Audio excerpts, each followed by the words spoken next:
मित्रों, लोकनायक जयप्रकाश नारायण, जैसा मैंने कहा, साधारण से अपने जीवन में अपने पुरुषार्थ से असाधारण होने वाला व्यक्ति, जिनको इस देश में लोकतंत्र लाने के लिए और लोकतंत्र बचाने के लिए दोनों में काम करने का अवसर मिला। आज संविधान की किताब हाथ में लेकर के संविधान की रक्षा का वेद का शंखनाद करते हुए घूम रहे हैं। उनके पूर्वजों ने जब लोकतंत्र और इस संविधान को चुनौती दी थी, इसको पद्धरित करने की कोशिश की थी, तब किसी व्यक्ति ने साथ के साथ में खड़े होकर के क्रांति का सूत्रपात किया और इस देश में लोकतंत्र और संविधान दोनों का सम्मान स्थापित किया। वो लोकनायक जयप्रकाश नारायण।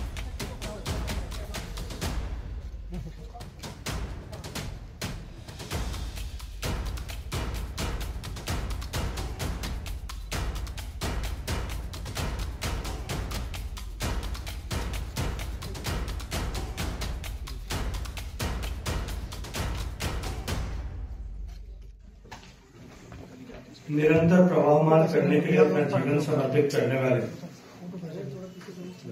श्रद्धेय स्वामी चक्रपाणी जी महाराज, मंच पर उपस्थित राज्यसभा के पूर्व सांसद, भारतीय जनता पार्टी के वरिष्ठ नेता आदरणीय श्री आर.के. सिन्हा साहब, मंच पर उपस्थित प्रख्यात समाजवादी और पूर्व संसद सदस्य आदरणीय थॉमस साहब, मंच पर उपस्थित आदरणीय अभय सिन्हा जी, आदरणीय रश्मि वर्मा जी, आदरणीय श्रीमती कालिया जी, और इस सभागार में उपस्थित ऐसे सारे विद्वज्जन जिन्होंने या तो समाज जीवन में कहीं न कहीं लोकनायक जयप्रकाश नारायण के साथ में काम किया होगा, उनके विचारों की उस हिलोर में जब पूरा एक देश एक साथ उद्वेलित हो गया था, उस क्रांति, उस संपूर्ण क्रांति को सूत्रपात करने के लिए, उसको धरातल पर उतारने के लिए उन्होंने कहीं न कहीं योगदान किया होगा। और ऐसे सारे लोग जिन्होंने समाज में किसी न किसी रूप में संपूर्ण क्रांति का जो दृष्टि लोकनायक जयप्रकाश नारायण ने दी थी, उससे प्रेरित और प्रभावित होकर के जीवन की किसी विधा में उत्कृष्ट योगदान किया है, ऐसे सम्मानित होने वाले सभी बंधु बहनें, कार्यक्रम में उपस्थित सभी देवियों और सज्जनों, पत्रकार मित्रों, मैं अपनी बात शुरू करूं उससे पहले मैं आदरणीय सिन्हा जी और Loknayak Jayaprakash international studies development centre के सभी पदाधिकारियों और परिवार के सदस्यों का हृदयपूर्वक धन्यवाद करना चाहता हूं, उनका अभिनंदन करना चाहता हूं। ऐसा इसलिए कि अपने जीवन में एकनिष्ठ परिश्रम और देश के प्रति समर्पण के भावना से ओतप्रोत होकर के अपने जीवन काल में साधारण से असाधारण बने, ऐसे लोकनायक जयप्रकाश नारायण जी की स्मृति को सदा देश में बनी रहे। भारत रत्न लोकनायक जयप्रकाश नारायण जी का सम्मान और उनके व्यक्तित्व से प्रेरणा लेने का ये भाव अक्षुण्ण और अनवरत बना रहे, इसके लिए न केवल स्टडीज डेवलपमेंट सेंटर को स्थापित किया है, अपितु पिछले 8 साल से लगातार समाज की ऐसी विभूतियों को, विभिन्न क्षेत्रों में काम करने वाले ऐसी अनूठी हस्तियों को, सिद्धहस्त लोगों को पुरस्कृत कर न केवल उनके कृतित्व का सम्मान करने का बीड़ा उठाया है, अभी तो समाज में अन्य लोग भी ऐसे उनके कार्यों से प्रेरणा लेकर के ऐसे विषयों में और अधिक नियोजित हो सकें। इस सम्मान समारोह के साथ साथ में जिस तरह से स्टडी सेंटर ने लोकनायक जयप्रकाश नारायण जी के विचार को निरंतरता प्रदान करने के लिए का जो बीड़ा उठाया है, मैं उसके लिए भी आदरणीय सिन्हा साहब और सभी परिवार के सदस्यों का हृदयपूर्वक धन्यवाद करना चाहता हूं, उनका अभिनंदन करना चाहता हूं। मेरे पास उनका अभिनंदन करने का एक कारण और भी है कि इस गरिमामयी कार्यक्रम में, इस कार्यक्रम के साथ में पिछले 7 वर्ष के इस कालखंड में, इस दौर में भारत की अनेक महान हस्तियों को आने का सौभाग्य मिला और जिनकी उपस्थिति से यह कार्यक्रम हमेशा ही उसकी गरिमा साल दर साल और ऊंची बढ़ती गई। ऐसे गरिमामयी कार्यक्रम के साथ में मुझे भी जुड़ने का सौभाग्यपूर्ण अवसर दिया। मैं हृदयपूर्वक उसके लिए धन्यवाद करता हूं, अभिनंदन करता हूं। मित्रों, लोकनायक जयप्रकाश नारायण, जैसा मैंने कहा, साधारण से अपने जीवन में अपने पुरुषार्थ से असाधारण होने वाला व्यक्ति। एक साधारण परिवार में जन्म लेकर के अपना शिक्षा अध्ययन करके, और देश में बिरले ही शायद ऐसे लोग होंगे जिनको इस देश में लोकतंत्र लाने के लिए और लोकतंत्र बचाने के लिए दोनों में काम करने का अवसर मिला है। लोकतंत्र को स्थापित करने के लिए जिन्होंने स्वतंत्रता संग्राम में अपनी अभूतपूर्व भूमिका का निर्वहन किया। अंग्रेजों के भारत में आने के बाद से ही अंग्रेजों का प्रतिकार भारत में विभिन्न स्थानों पर अलग अलग तरह से टुकड़ों में होना शुरू हो गया। 1857 की क्रांति, जिसको सामान्यतया हम लोग भारत के इतिहास को जिस तरह से सह आशय लोगों ने तोड़ मरोड़ करके लिखा था, जिसको हम आजादी की क्रांति का सूत्रपात जो है प्रारंभ का बिंदु मानते हैं, जहां से सूत्रपात हुआ, ऐसा सामान्यतः हम सब लोगों को पढ़ाया जाता था। ये तो समय बदल गया, नहीं पहले तो उसको विद्रोह के नाम से पढ़ाया जाता था, अब क्रांति कम से कम मानने लगा। लेकिन उससे भी पहले से पाइका आंदोलन से लेकर के वनवासियों ने जिस तरह से प्रतिकार किया, वहां तक अंग्रेजों के भारत में आगमन से लेकर के निरंतर कहीं न कहीं किसी न किसी रूप में उनकी सत्ता को चुनौती देने का काम भारत में हो रहा था। और तब से लेकर के उस 150 साल की यात्रा में 1942 तक आते आते भी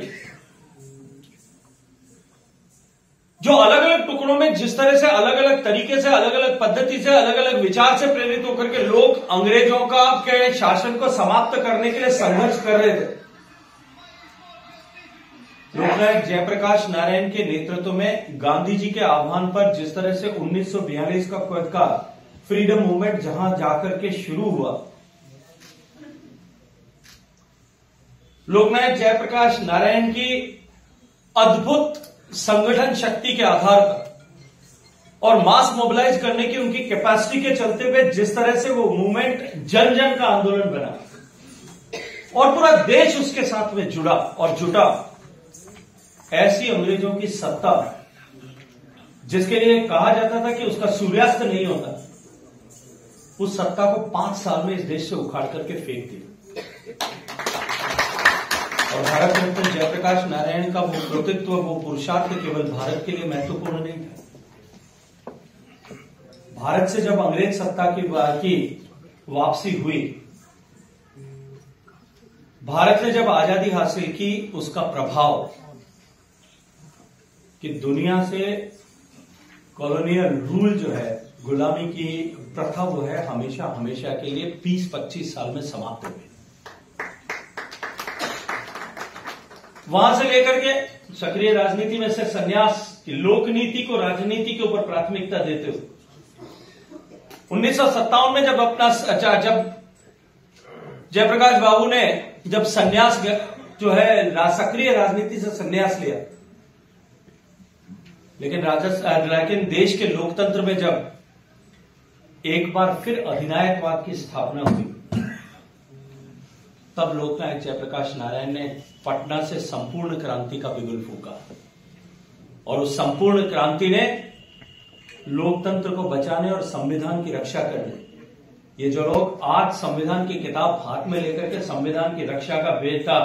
शंखनाद करते हुए घूम रहे हैं, उनके पूर्वजों ने जब लोकतंत्र और इस संविधान को चुनौती दी थी, इसको पद्दलित करने की कोशिश की थी, तब किसी व्यक्ति ने साथ के साथ में खड़े होकर के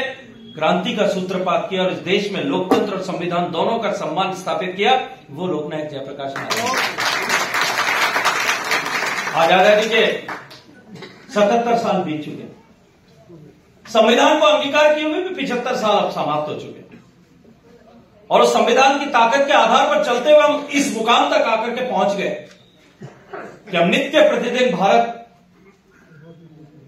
भारतवंशियों के पराक्रम के चलते हुए उनके द्वारा हासिल किए गए मुकाम के चलते हुए हम 140 करोड़ लोग गर्व कर सकते हैं, अपने आप को भारतीय होने पर गर्व कर सकते हैं। हमने वो मुकाम भारत ने हासिल किया है। और विशेष रूप से पिछले 10 साल में जिस तरह से भारत ने जिस गति के साथ में प्रगति की है, विश्व चमत्कृत दृष्टि से भारत की तरफ देख रहे हैं। भारत की तरफ देखने का नजरिया पूरे देश का बदला, पूरी दुनिया का बदला।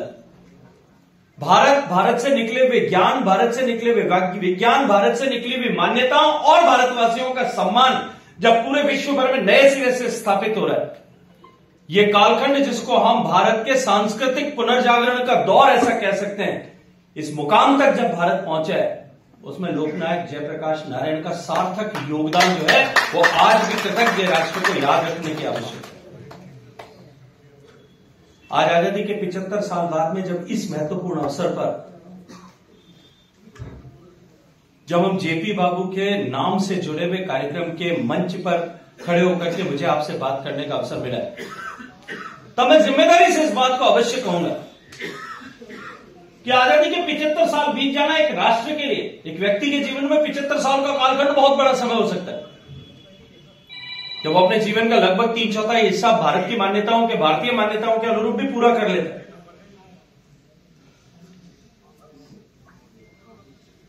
लेकिन एक राष्ट्र जिसका हजारों सालों का लिखित अलिखित इतिहास रहा हो, जिसके लाखों वर्ष की सतयुग से लेकर के त्रेता से होते हुए द्वापर से होकर के कलयुग तक के लाखों वर्षों के अक्षुण्ण निर्बाध प्रवाह रहा हो संस्कृति का, उस देश के जीवन में 75 साल बहुत छोटा कालखंड। लेकिन फिर भी आजादी के बाद के 75 वर्ष, क्योंकि इस विज्ञान के युग में जहां परिवर्तन की गति अनेक गुना बढ़ गई है, उस समय में 75 साल का यह कालखंड हम सब लोगों के लिए आत्मावलोकन का एक अवसर अवश्य है। हम लोगों को इंट्रोस्पेक्ट करने का एक अवसर प्रदान करता है कि आजादी की उस लड़ाई में जेपी बाबू से लेकर के जिन लोगों ने नाम लोगों ने, जिन्होंने अपने आप को, लाखों लोगों ने इस आजादी के लिए खपा दिया, जिन्होंने अपने आप को समर्पित कर दिया, जिन्होंने राष्ट्र की बलिवेदी पर अपने आप को अर्पित कर दिया, ऐसे हजारों लोग होंगे, ऐसे लाखों लोग होंगे जिन्होंने भारत आजाद हो सके इस संकल्प के साथ में अपनी जवानी समर्पित कर दी हो, अपना सर्वस्व समर्पित कर दिया हो। आजादी के बाद में भी लोकतंत्र की पुनर्स्थापना के उस दौर में जेपी बाबू के साथ में मिलकर के जिन लोगों ने अपने आप को कुर्बान किया होगा, जिन लोगों ने उस लंबे संघर्ष में अनेक यातनाओं को सहन करते हुए भी उस संघर्ष को सिद्ध करने के लिए काम किया होगा, क्या हम उनकी भावनाओं का भारत बना पाए? हमारे लिए ये आत्मावलोकन का अवसर है। और निश्चित ही इस आत्मावलोकन के अवसर के समय में यदि हम केवल जो कुछ हमने किया है उस पर गर्व करें, हम अधिकारी हैं, भारत ने वो हासिल किया है, और मैं जिम्मेदारी के साथ में इस मंच पर खड़े होकर के कहता हूं वो केवल सरकारों के कारण से नहीं हुआ है, वो आज जो सम्मानित होने वाले लोग हैं, ऐसे सार्थक लोगों के सार्थक प्रयत्नों के कारण से भारत इस मुकाम तक पहुंचा। लेकिन यदि हम केवल इस बात पर, इस विषय पर विचार करें कि हमने ये कुछ किया है, उपलब्धियों की चर्चा करना, हमारा उपलब्धियों पर गर्व करना हमारा अधिकार है, लेकिन केवल उपलब्धियों की गर्व करना और चर्चा करना, ये it generate sense of self complacency, यह आत्ममुग्धता का भाव पैदा करता है। आत्ममुग्धता जो है वो ठहराव लेकर के, और हमारे ऋषियों मनीषियों ने कहा है कि ठहराव जो है वो मृत्यु का कारक होता है। इसलिए हमें दृष्टि को लोकनायक जयप्रकाश नारायण की दृष्टि से देखना पड़ेगा कि हम क्या कर सकते थे। जो जेपी बाबू ने कहा कि मेरा विचार ये होना चाहिए कि मैं इस कालखंड में क्या कर सकता था जो मैं नहीं कर पाया, और वो उस विचार के साथ में यदि हम आत्मावलोकन करें तो ये 75 साल का अवसर हमको अनेक संभावनाओं के द्वार पर ला करके खड़ा करता है। आज हम जिस मुकाम पर आकर के हमारा देश खड़ा हुआ है, हम दुनिया की सबसे तेजी से बढ़ती हुई अर्थव्यवस्था है, सम्माननीय नरेंद्र मोदी जी के नेतृत्व में काम करते हुए हम दुनिया की फ्रेजाइल 5 इकोनॉमीज से निकल करके रोबस्ट 5 इकोनॉमीज में आकर के खड़े हो गए। आज जब पूरी दुनिया ग्लोबल रिसेशन के दौर से गुजर रही है, उस समय Indian economy is the shining star, और उस तरह से पूरी दुनिया इस बात को मान रही है कि हम तीसरी अर्थव्यवस्था दुनिया की बड़ी बनने वाली। उस इंग्लैंड जिसने हमको 150 साल तक गुलाम बना करके रखा, हमने उसको पछाड़ दिया। भारत के लोगों के पुरुषार्थ से हमने उसको पछाड़ दिया। आज तो दुनिया की इकोनॉमी की जो है चर्चा करने वाले, समीक्षा करने वाले लोग इस बात को मानने लगे कि आने वाली इस शताब्दी के अंत तक, जब नई शताब्दी शुरू होगी, तब तक भारत दुनिया की सबसे बड़ी इकोनॉमी बनेगा। इसकी प्रबल संभावना है। केवल आर्थिक दृष्टिकोण से नहीं,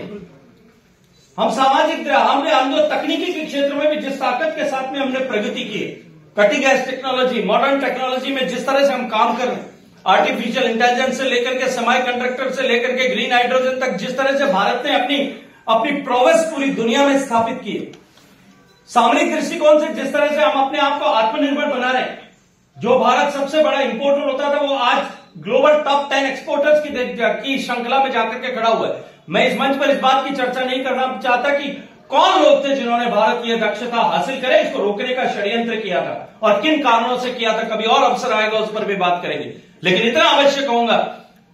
कि आज एक बार फिर हम नए सिरे से उस दक्षता, प्रवीणता को हासिल कर आगे बढ़ रहे।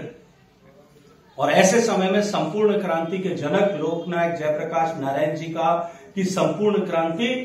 कि हम केवल आर्थिक दृष्टि से नहीं, राजनीतिक दृष्टि से नहीं, प्रशासनिक दृष्टि से नहीं,